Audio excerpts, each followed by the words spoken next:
Welcome to the Hard Truth Canada, where we break through the noise and break down what I really think is happening in Canadian politics. I'm just an average Canadian, and this is my perspective. Mark Carney says he's handled Trump. The truth? Mark Carney couldn't even handle giving Canadians a straight answer.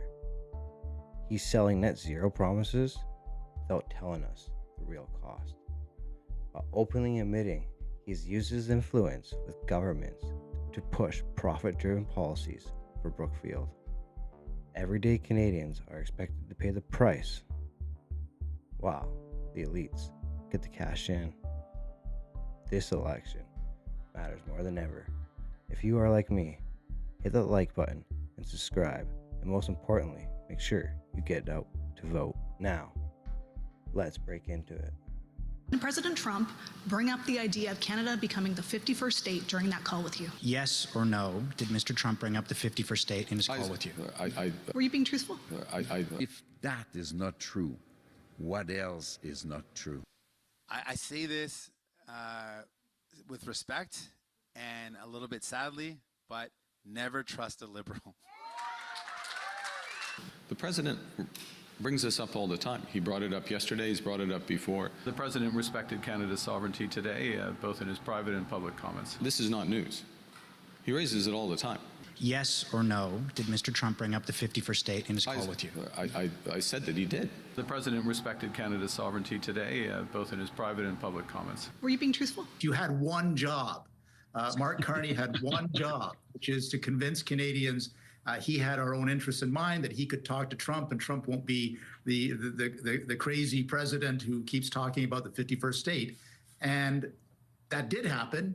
He didn't tell us about it. And now he's trying to say that it doesn't really matter that much. I don't think that looks good on Mr. Carney. There's a simple question that was put forward.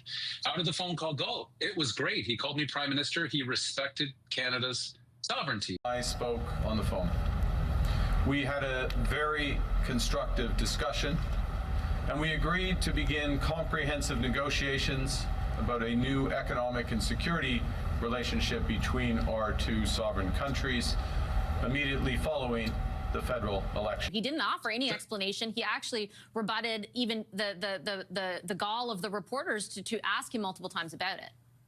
Yeah, and this is where Mr. Carney's not strong, frankly, is being able to explain things sometimes that are uncomfortable for him. And he gets a bit of that prickly kind of Mark Carney that I'm sure liberal supporters don't want to see. Americans want to break us so they can own us. Americans want to break us so they can own us. They can own us. Americans want to break us so they can own us.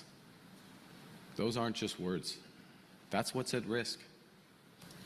I asked you about this on March 28th after the call, and you said that President Trump respected Canada's sovereignty both privately and in his public conversations. He did. Were you being truthful? He absolutely did. He absolutely did. Look, the president has certain things in his mind that he reverts back to all the time. But treated me as the prime minister, not as something else. I'm not even going to say the word he used to use about my predecessor. Treated me as the prime minister.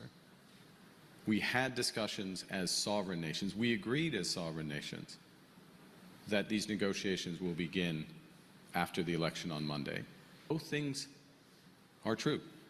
The desire of the Americans and the president to own us, those aren't just words. That's a desire to own us. To own us. It's a new revelation coming to us this morning that underscores how U.S. President Donald Trump remains at the center of the campaign with just days until the vote. Now, the report is coming from our colleagues at Radio Canada, and it's about Trump's conversation last month with Mark Carney. Sources are telling Radio Canada that Trump talked to Carney about Canada becoming the 51st state. Trump talked to Carney about Canada becoming the 51st state. It's more and more to have been a stunt. He wanted to make a statement. I am Mark Carney. I'm the best of them all. I'm a great negotiator. I have managed crisis in the past. I would change the world. Trust me. And it appears that it never happened, that the call was not what has been described afterwards, that there was no agreement, no support for Canada's sovereignty, no beginning for a deal, just the show of a man who wanted to pretend something which appears today not to be true. I believe many people in Canada and in Quebec will say, what the hell is that? And if that is not true, what else is not true? Let's take a look back at Carney's tenure, though, because he will be stepping down in March, handing over the reins to Angie Bailey, as was announced just a month ago.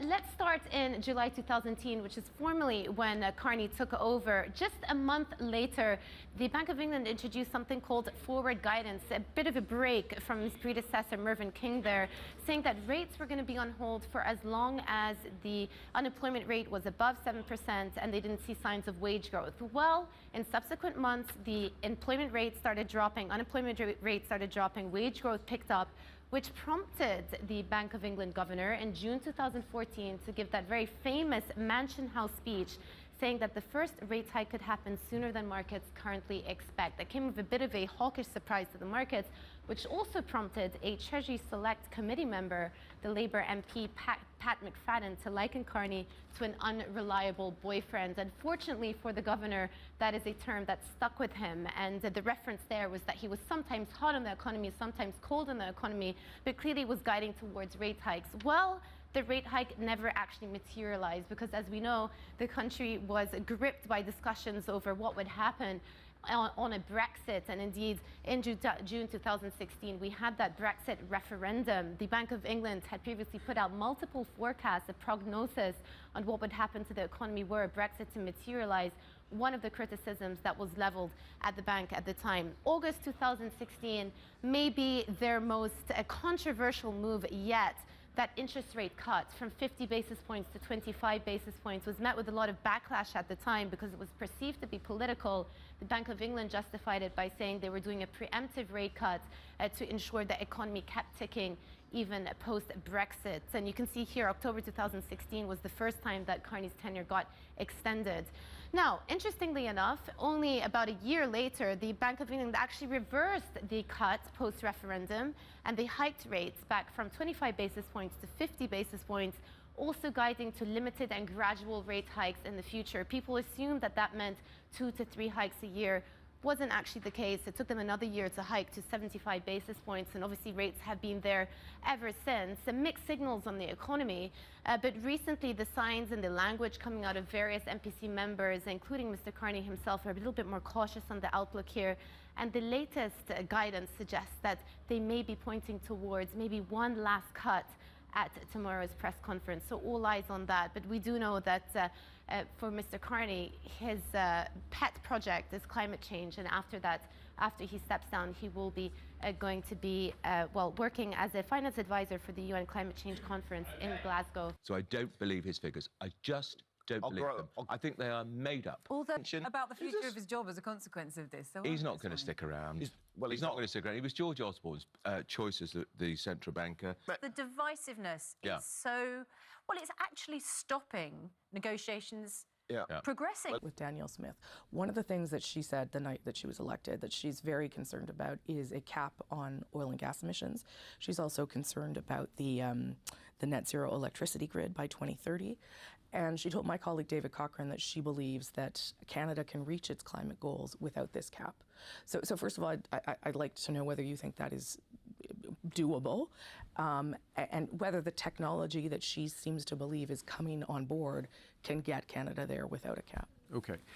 Well, first thing, the oil and gas sector in Canada produces more than a quarter of our emissions. Yeah. So and that's in the production and transportation of oil and gas, not the actual use of oil and gas in our cars, used to heat some homes and other things. Mm-hmm. So we can't meet our ultimate objectives, which is to get to net zero emissions, which, by the way, is what we have to do to prevent the wildfires and the other climatic events from getting worse. What the world has to do. We can't get there unless we do not just have a cap on emissions, but those emissions are brought effectively to zero. Now, So that's the climate physics. You don't need to be a meteorologist. You don't need to be a climate scientist. It's the simple math of it. Now, the good news is we are an energy superpower. We have tremendous expertise, and we have the ability to make some enormous investments right there in Alberta to get those emissions down. Sure. What do you do then when a portion of your alliance seems to be very anxious and saying we don't think we can commit to this anymore? Climate change is the biggest risk to the world, but when you turn it around, if you're part of the solution, it makes it the biggest commercial opportunity in the world. In effect, we're going to rewire, so to speak, the entire global economy consistent with net zero. Be seeing a path back to the public sector? Well, I do spend some time advising on what, again, pro bono, but advising on the types of policies that are going to have maximum impacts for investors. So I'll give you an example, which is one of the issues. It's not the biggest issue. It's like 2% of global emissions. You wouldn't know it from the headlines, but 2% of global emissions is for air travel, emissions from air travel. Now, so the question is, are we going to have green, sustainable aviation fuel? What's happened in the UK, the EU, is they've said to major airlines, look, if you're flying in and out of Heathrow or wherever, you have to have 10% of your load has to be sustainable aviation fuel by, I think it's 2030. Consequence of that policy has been to convert some entrepreneurs in Texas, in this case, a company called Infineon, to become economic, because all of a sudden American Airlines, British Airways need to buy that fuel. They'll pay a green premium. You've got an offtake, that's high credit quality, and so in that case, we Brookfield put $1 billion to work there, and it's a fantastic opportunity. The point being, without the policy, the policy has to drive it and drive things down.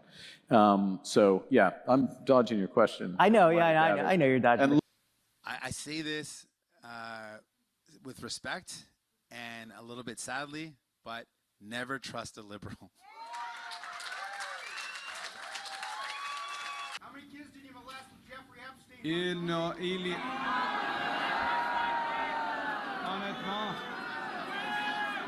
Honnêtement.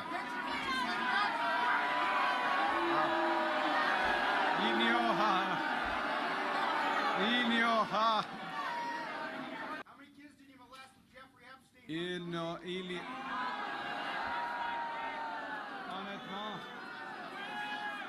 Honnêtement.